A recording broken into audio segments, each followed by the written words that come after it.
اچھا جی، اب آگے ہم لے کے جا رہے ہیں جو اصلاحات ہیں ٹیکسیشن میں، انرجی میں، جو اسٹیٹ اونڈ انٹرپرائزز ہیں، جو گورنمنٹ کے ادارے ہیں، ان کا جو خسارہ ہے، پریویٹائزیشن کی جو بات ہے، اس کو ہم نے آگے کیسے لے کے جانا ہے. تو السلام علیکم جی. تو یہ جو ہے ٹیکسیشن دیکھیں، میں آپ کو صرف ایک بات کہوں گا کہ ہم اس وقت 9 سے 10% جو ہے وہ tax to G D P ratio ہے. میں بار بار یہ کہتا رہا ہوں اور کہتا رہوں گا کہ جو آپ ڈونیشنز دیتے ہیں، جو آپ فلینتھرپی کرتے ہیں، کیونکہ پاکستان سے بڑا ملک کوئی نہیں ہے جو خیرات نہ دیتا ہو اور خیرات میں ایجوکیشن اور ہیلتھ کو نہ سپورٹ کرتا ہو. اس سے بڑی چیز کوئی ہے نہیں. وی آر ویری بلیسڈ کہ ہمارے لیکن خیرات سے ملک نہیں چلتے. خیرات سے ایجوکیشن انسٹیٹیوشن چل سکتی ہیں، خیرات سے فلانتھرپی سے ہسپتال چل سکتے ہیں، لیکن ٹیکسز سے ملک چل سکتے ہیں. تو وی آر انشاءاللہ going to take it to 13.5%. اس میں جو 2 دن پہلے ہم نے پریسر کیا، میں اس کو نہیں دہرانا چاہتا، بیکاز ہم نے پہلے جو ٹیکس اتھارٹی ہے اس میں جو اصلاحات لا رہے ہیں، پیپل پروسیس ٹیکنالوجی، جو لوگ ہیں ان کو جو بدل رہے ہیں اور ہم بدل چکے ہیں. پہلے پرائم منسٹر صاحب نے گریڈ 22 اور 21 کے افسران کے ساتھ ان کا ایک سلسلہ چلا. اس کے بعد ہم گریڈ 16 پہ یہ لے جا سکے ہیں کہ جن لوگوں کی انٹیگریٹی نہیں ہے، they might be the most competent people, they will not stay in the authority. Number 1. پھر پروسیس ہے، پروسیس میں جو بھی ہم اس میں سمپلیفیکیشن لا سکتے ہیں وہ سمپلیفیکیشن لائیں گے. The last thing is technology. Technology کا مقصد یہ ہے کہ جو اینڈ ٹو اینڈ ڈیجیٹلائزیشن ہے، ڈیٹا ہمارے پاس سارا ہے.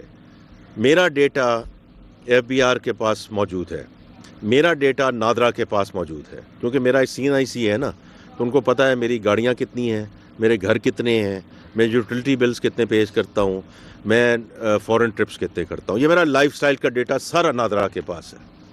اسی طرح میرا ڈیٹا ٹیکس اتھارٹی کے پاس ہے، میں ٹیکس کتنا دیتا ہوں. So my lifestyle versus the tax which is being paid. اگر یہاں کمی بیشی ہے تو then we have to tackle this, because یہ لیکیج ہے، اور یہ لیکیج ایسی ہے جس کی وجہ سے سیلریڈ کلاس پہ واپس وہ بوجھ پڑتا ہے، مینوفیکچرنگ انڈسٹری پہ یہ بوجھ پڑتا ہے. اور وہ لوگ کہتے ہیں کہ جی آپ سیلریڈ کلاس ہے، آپ کہتے ہیں کہ یہ سمپیتھیٹک، کیونکہ آپ دیکھ لیں کہ میں نے جو ٹیکس ریٹرنز دیے ہیں 30 ستمبر سے پہلے، میں نے ٹیکس بھی دیا ہے، سپر ٹیکس بھی دیا ہے، CVT بھی دیا ہے. اور اب اس لیول پہ یہ پہنچ گئی ہے سیلریڈ کلاس کہ اس سے اوپر ہم آگے جا نہیں سکتے ہیں. اسی طرح مینوفیکچرنگ انڈسٹری جا سکتی ہے. تو اس لیے جو باقی جو نیٹ ہیں ان کو ہمیں ٹیکس میں لانا پڑے گا، اور انشاءاللہ ہم لینے جا رہے ہیں. اور ابھی آپ دیکھ لیں کہ جو ہم نے پرسوں یہ بات کی فیس لیس کی، کہ جو امپورٹ ایکسپورٹ ہوتی ہے یہ 80% ہے کراچی پورٹس پہ. جو GDs پہ اپریزمنٹ کا سارا پروسیس تھا، کیونکہ میں ایک کنٹینر منگوا رہا ہوتا تھا، میرا پہلے ہی ایک اپریزر کے ساتھ سلسلہ بن گیا ہوتا تھا. اب وہ جو سارے اپریزر ہیں وہ ایک کمرے میں بیٹھے ہیں، مجھے کوئی پتہ نہیں ہے میری کون سی چیز کہاں جانی ہے، ان کے موبائل باہر پڑے ہوئے ہیں، اور اس کے جو رزلٹ ہیں وہ آپ کے سامنے آنے شروع ہو گئے ہیں. کہ جو اسیسمنٹس کے لیے ہم کال کرتے تھے، ان کے ڈاکیومنٹیشن کے لیے کال کرتے تھے، وہ صرف اس لیے وجہ سے کرتے تھے تاکہ سانو آ کے پیسے دے دیو، اور اس کا کوئی تعلق نہیں تھا اس چیز سے. So that has now gone down, and these are statistical things. کہ جب یہ آٹومیشن ہوتی ہے تو آٹومیشن سے ہیومن انٹرونشن جب کم ہوتی ہے تو اس میں جو لین دین والا کام ہے وہ کم ہو جاتا ہے، and that is very very important. And the third thing around this is everything that we are trying to do, کہ ہم پروسیس کو بھی اس کو سمپلیفائی کریں. یہ ہے جی ٹیکسیشن کا معاملہ. اس میں ہم لیکیجز کو بھی بند کر رہے ہیں تاکہ لوگوں پہ جو ٹیکس دے رہے ہیں ان پہ فردر بوجھ نہ پڑے، اور جو سیگمنٹس ایسے ہیں جن کو ٹیکس دینا چاہیے ان کو ٹیکس دینا پڑے گا. Every single segment in this country will have to contribute, because ہمارا 9 سے 10% ٹیکس ٹو GDP ہے. ہمارا جو ہمسایہ ملک ہے وہ 18% پہ ہے. ہم نے تو یہ کہا ہے کہ ہم نے 13.5% پہ جانا ہے. لیکن اس میں جو سب لوگ یہ بات کرتے ہیں کہ جی آپ کا ادارہ بڑا کرپٹ ہے, یہ آپ کا ادارہ جو ہے ہراسمنٹ کرتا ہے, وہ سب باتیں درست ہیں, because it has to start with acknowledgement. اگر آپ مانیں ہی نہ اس بات کو تو پھر اس کا تدارک آپ کیسے کریں گے؟ تو اس لیے ہم اس کا تدارک کر رہے ہیں ود پیپل, پروسیس, ٹیکنالوجی. جتنی ٹیکنالوجی آتی جائے گی ہیومن انٹرونشن کم ہوگی. دوسری ہے جی انرجی کی بات. اس میں اویس لغاری صاحب اس میں بڑی محنت کر رہے ہیں, اور اس میں انشاءاللہ آپ دیکھیں گے کہ اس میں جو ہے ٹیرف بھی کم ہوگا. اس میں باقی چیزیں بھی ہیں جو ڈسکوس ہے, ڈسٹریبیوشن کمپنیز ہیں, ان میں بھی یہ سب ایک پوری ایک ہی چیز ہے, whether is taxation, whether is energy, whether it's یہ ایس او ایز. ایک چیز جو ہے وہ بڑی کامن ہے کہ اس میں جو کرپشن اور ہراسمنٹ کا ایلیمنٹ ہے اور لیکیج کا جو ایلیمنٹ ہے. تو ڈسکوز میں کیسے یہ لیکیج ہو سکتی ہے؟ تو ہاں ہم پرائیویٹ سیکٹر کے لوگوں کو لا رہے ہیں, وہاں اسمارٹ میٹرنگ کروا رہے ہیں, اور اسی طرح ہم آگے لے کے جائیں گے. اسی طرح جو اسٹیٹ اونڈ انٹرپرائزز ہیں, میں اس کیبنٹ کمیٹی کو خود کرتا ہوں کہ گورنمنٹ جتنی نکل جائے, ہر چیز سے جتنی نکل جائے اتنا ہی بہتر ہے. The private sector has to lead this country. اس میں صرف ہمیں ایک جو خیال رکھنا ہے کہ اس کا جو ریگولیٹری میکنزم ہے وہ ہمیں ایسا کرنا چاہیے تاکہ کہیں کوئی مونوپلیز یا ڈوپلیز اس طرح کی کوئی چیز نہ بنے. ادروائز جہاں جہاں سے گورنمنٹ نکلے گی اتنا ہی بہتر ہوگا. اب مجھے نہیں پتا یہاں کوئی پاسکو کے لوگ یہاں موجود ہیں کہ نہیں موجود ہیں. سب سے زیادہ کرپٹ ادارہ ہے یہ, کرپٹ ادارہ ہے یہ. اور اس لیے جو پرائم منسٹر صاحب نے کہا کہ اس کو بند کر دینا چاہیے, and how we are taking it forward, there are other ways. Should we keep a strategic reserve in terms of wheat? Yes, absolutely we should. لیکن یہ گورنمنٹ کے اندر ہی ہونا چاہیے یا کوئی اور سائلوز ہوں, پرائیویٹ سیکٹر آ جائے اس میں اس کو آگے لے کر چلیں. تو اس لیے یہ میں اس میں بڑا کلیئر ہوں ایز وزیر خزانہ کہ ہم نے اس کو پرائیویٹ سیکٹر میں جتنی چیزیں لے جائیں, پرووائڈیڈ دس از آل ریگولیٹڈ انشاءاللہ, تاکہ اس میں کوئی مونوپلیز اور ڈوپلیز اور اس طرح کی کوئی چیز نہ بنے. باقی یہ چیز ہے جی کہ دو ایسی جگہ ہیں, کیونکہ لوگ سب یہ کہتے ہیں کہ آئی ایم ایف کا جب بھی پروگرام ہوتا ہے تو یہ صرف اسٹیبلائزیشن کا پروگرام ہوتا ہے.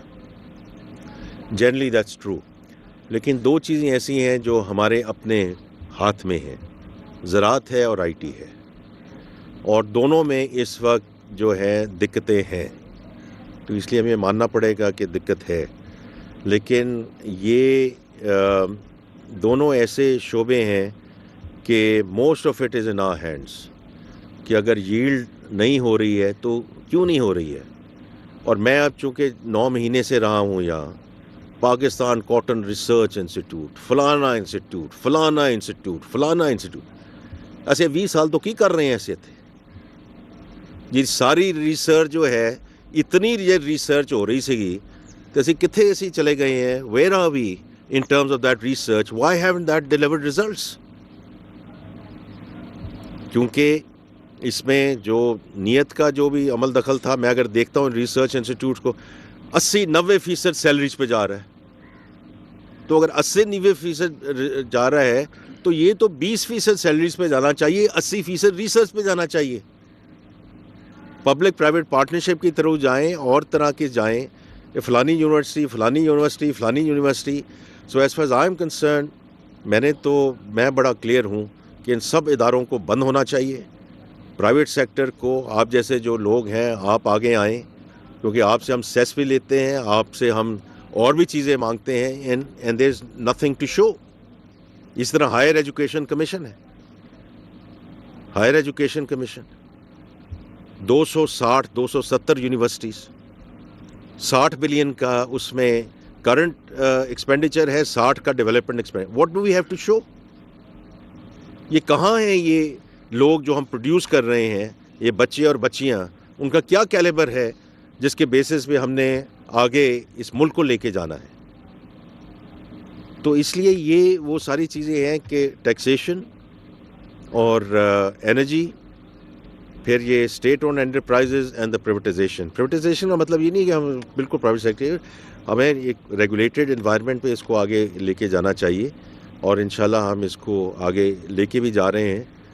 لیکن میں ونس اگین میں حاضر آج اس لیے ہوا تھا، جس طرح میں سیالکوٹ میں گیا ہوں، کراچی میں گیا ہوں، اگلے کچھ ہفتوں میں آئی ول گو ٹو ویریس سٹیز، کیونکہ میں نے بڑا سب سے یہ بات کی ہے، کیبنٹ میں بات کی ہے کہ اسلام آباد میں ہم دربار لگا کے نہیں بیٹھیں گے، ہم خود حاضر ہوں گے ہر جگہ. بیکاز مجھے کسی نے، ابھی منموہن سنگھ صاحب کی وفات ہوئی ہے، اور میں کل الرحمان صاحب بھی رات کو بات کر رہے تھے، تو ان کا جو ریفارم پروگرام تھا اور ہمارا reform programme under prime minister Nawaz Sharif at that point in time اسی وقت شروع ہوا تھا. آج انڈیا کہاں ہے، آج ہم کہاں ہیں. تو اس لیے I think it's very important that we stay with the reform agenda, اور اس کو ہم آگے ایسے لے کر چلیں کہ اس میں جو رزلٹ اورینٹڈ چیزیں ہیں اس کو ہم آگے کریں.